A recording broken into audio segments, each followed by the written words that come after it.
लय दिवस झाले ते मिसळ खाऊन ते धक्क्याची मिसळ आणि बटाटा भजीचा आस्वाद घेतला आणि निघालो उन्हाळा असताना. रस्ता नेहमीपेक्षा जरा निवांतच होता आणि आभाळ पण मस्त वाटत होतं.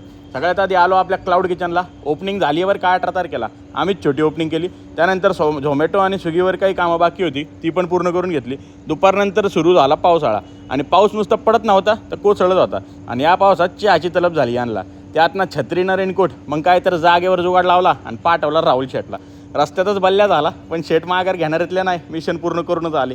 या असल्या पावसात पण डिलिव्हरी पार्टनर अजिबात आराम करत नाही, मानला पाहिजे त्यांना. मी पण होतो ना स्विगीचं काम करायला, त्यामुळे माहिती आहे कष्ट. बरं, आपण येत्या शनिवारी आणि रविवारी म्हणजे 24 आणि 25 तारखेला स्पेशल ऑफर ठेवतो कॅफेसाठी. बर्गर, फ्राईज आणि कोल्ड कॉफी हे सगळं मिळणार तुम्हाला 101 मध्ये. आणि जे व्हिडिओमध्ये दिसतंय ना तेच मिळणार. या नक्की सगळ्यांनी, तेवढंच गरिबाच्या कॅफेला भेट होईल आणि 101चा आहेर ऑफरचा पण फायदा घ्या. ऑफर 2 दिवस आहे, नक्की प्लॅन करा तुमच्या गँगसोबत आणि फॉलो करायला विसरू नका. चला भेटूयात पुढच्या व्लॉगमध्ये. तोपर्यंत जय हिंद, जय महाराष्ट्र.